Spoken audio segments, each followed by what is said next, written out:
यसू मसीह के जिंदा व जलाली नाम में आप सबकी सलामती हो।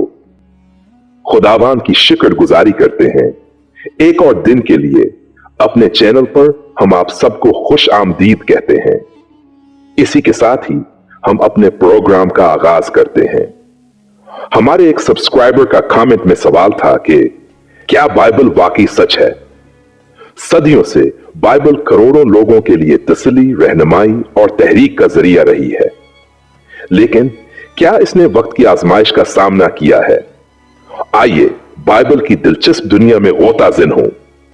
नकादों ने अक्सर बाइबल की तारीखी वाकयात के हवाले से दुरुस्तगी पर सवाल उठाया है, लेकिन क्या हो अगर मैं आपको बताऊं कि आसार कदीमा की दरियाफ्त ने बार बार बाइबल के बयानात की तस्दीक की है। मिसाल के तौर पर हड्डियों की तारीख को ही ले लें।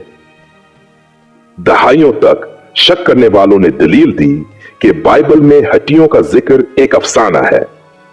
ताहम 20वीं सदी के अवाइल में आसार कदीमा ने हड्डी तहजीब का वसी निजाम दरियाफ्त किया, जिसमें तहरीरी रिकॉर्ड भी शामिल थे जो बाइबल के बयानात की तस्दीक करते थे। बाइबल ने न सिर्फ हड्डियों का जिक्र किया बल्कि इनके कवानीन और रवाज के बारे में मखसूस तफसीलात भी बताएं। इन दरियाफ्तों ने बहुत से लोगों को हैरान कर दिया है। सदियों पहले उनकी दरियाफ्त से पहले बाइबल इन तहजीबों के बारे में कैसे जानती थी? कुछ का कहना है कि बाइबल सिर्फ कदीम अफसानों का मजमुआ है, लेकिन बाइबल की पेशगोई की ताकत और इंसानी तारीख पर इसके गहरे असर और रसूख कुछ ज्यादा ही बताते हैं। यह एक ऐसी किताब है जिसने सकाफतों को शक्ल दी है, फन को मुतासिर किया है और लाखों अफराद को बेहतर जिंदगी गुजारने के लिए मुतासिर किया है।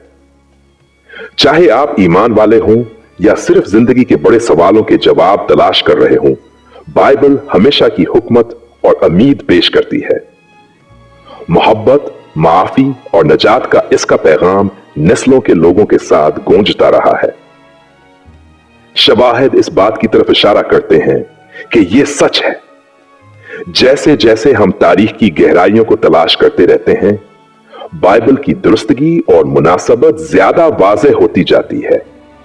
आप ये सोचें कि आप अपनी जिंदगी में बाइबल की तालीमात को कैसे शामिल कर सकते हैं। क्या आप रोजाना कुछ आयत पढ़ सकते हैं? ये सब चीजें आपकी जिंदगी में खुदा के कलाम की ताकत को बढ़ा सकती हैं। आप ये भी देखें कि आप किस तरह दूसरों की खिदमत कर सकते हैं। बाइबल हमें मोहब्बत करने, मदद करने और दूसरों के साथ शफकत से पेश आने की तालीम देती है। जब हम अपने इर्द गिर्द के लोगों के लिए अच्छे काम करते हैं तो हम खुदा के कलाम को जिंदा करते हैं। आप सबका शुक्रिया कि आपने आज का प्रोग्राम देखा। खुदा आप सबको अपनी हिफाजत में रखे और आपकी जिंदगी में खुशी और सुकून दे। आमीन।